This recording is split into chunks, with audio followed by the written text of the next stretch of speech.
Hello, everybody. It's the Film Optimist. Today, I'm talking about the Sisterhood of the Traveling Pants, based on the novel of the same name. Um, Four girls by the name of I didn't even fucking get this on my phone. I have it opened up on my laptop, but if I close the fucking camera, then it shuts everything off. These four girls that are best friends buy a pair of jeans, and it's like a magical pair of jeans because it fits all of them despite their differing sizes. Sister, the sisterhood. There you go. Yeah, four best friends, mysterious pair of pants fits each of them despite their differing sizes, and one of them's a fat girl. So what? Amber Tamblyn. Okay, I know her. She plays Tabitha Tibby Tomco Rollins. Alexis Bledel, who I loved when I was younger, one of the Gilmore Girls, plays Lena Caligaris. America Ferrera, got to kick it up. Ugly Betty, Superstore. She plays Carmen Lowell. And Blake Lively plays Bridget Vreeland. Um, Teenagers from Bethesda, Maryland, who have been best friends their whole lives. The girls are about to spend their first summer apart. Lena is visiting her grandparents in Santorini, Greece. I forgot about that. That's a great story. Lena is, of course, Alexis, right? Yeah. Um, Bridget is going to soccer camp in Baja California, Mexico. Um, Bridget is Blake Lively. Carmen is visiting her father in South Carolina. Carmen is America Ferrer. And Tibby is staying home. While shopping together, the girls find a pair of jeans that inexplicably fit them all perfectly. The girls decide to share the jeans equally over the summer before party the next day. So yeah, they go to different places, but they mail them the jeans off. While wearing the pants, Lena nearly drowns, but a local Greek boy, Kostas Dounis, rescues her. Lena later learns from her grandmother that her and Kostas' families are enemies. Kostas pursues Lena just pursues Lena, saying that the dispute between their families has nothing to do with them. Lena initially rebuffs Kostas' advances, but eventually begins a secret relationship with him. Later, Kostas tells Lena that he loves her, but her family interrupts and drags her away before she can answer. Lena confronts her grandfather, who agrees to allow her to see Kostas before he leaves for Athens.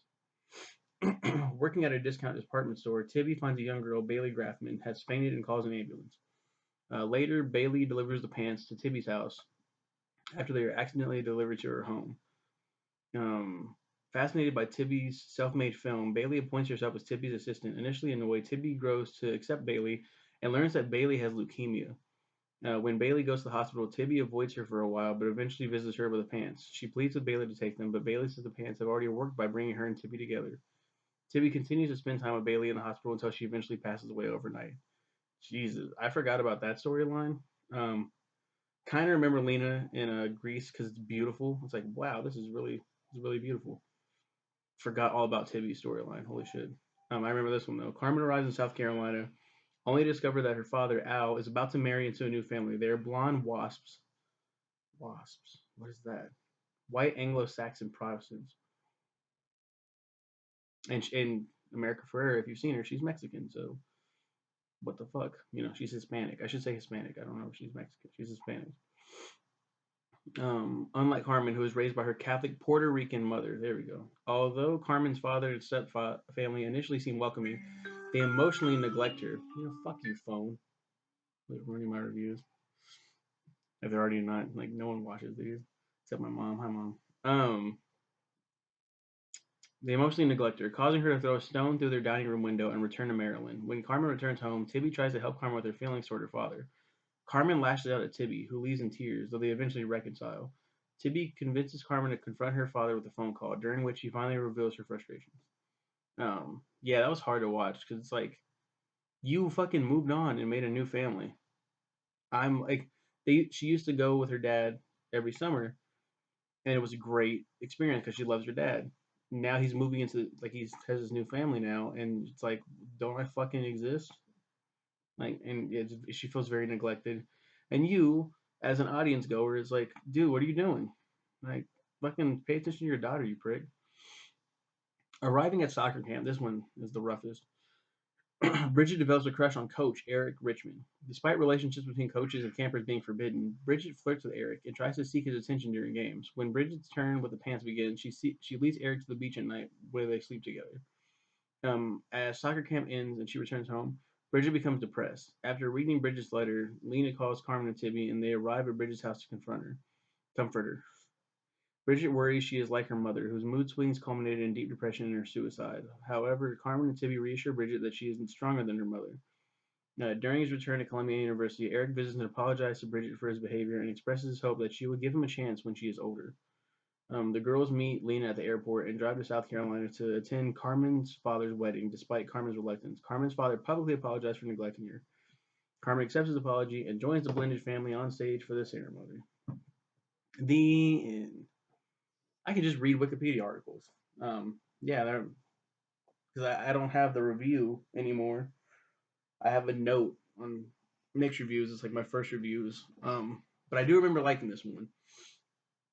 Little backstory, mixed reviews backstory. I started. I think I might have told this story already, but Nick's review started because I graduated in 2012, and I didn't know what the fuck I was gonna do. College was not an option at that point. Didn't have the funds. Didn't have the fucking help from school. Um, I had to get a job. I knew that much, but I was like, I just don't. I was 19. I was like,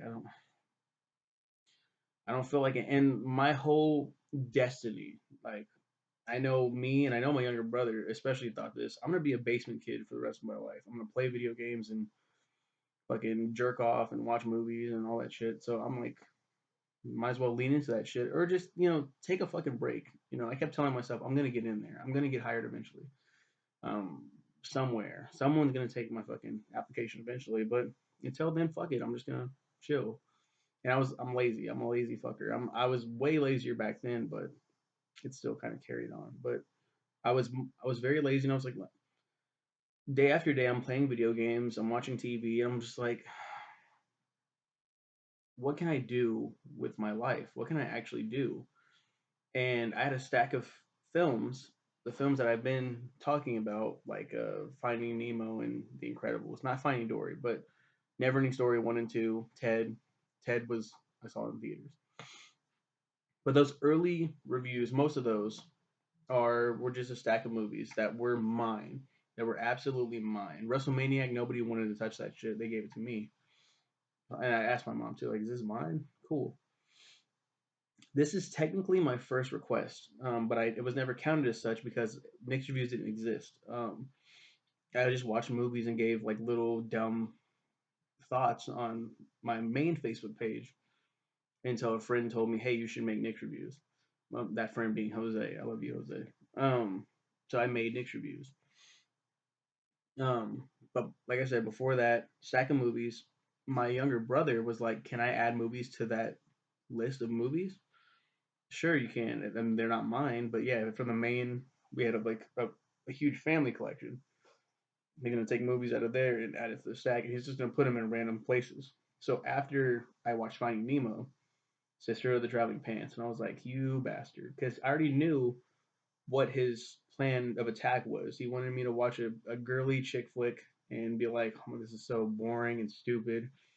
Fucking dumb pants. I remember when this movie came out in theaters and Sisterhood of the Traveling Pants. I'm like, fucking pants movie? Really? Like, what is this shit? So I watched it, and despite my reluctance, I was like, oh, this is pretty fucking cool. This is a cool movie. I like this. This is nice. And it has four young actresses that I like. I was like, this is cool. I like this. My brother was like, really? You liked it? I was like, I did. I fucking did. I can't believe it either, but I did. Um, really good movie. I bet the book is pretty good too. Um, but man, it's really good. As a sequel, I haven't seen yet.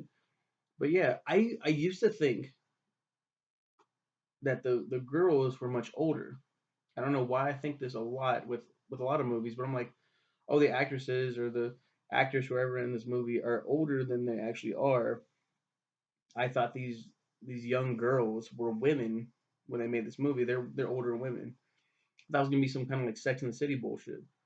No, they're young high school girls and just chilling during the summer and doing different things. I remember really hating Blake Lively's story because it's like you're a young girl and you're flirting with an old, like an adult. You guys fuck, and it's so creepy. It's so creepy to me. And she gets depressed because she's like, I fucked a guy, an older man, and like she doesn't feel fulfilled. Like she doesn't feel happy about that. And like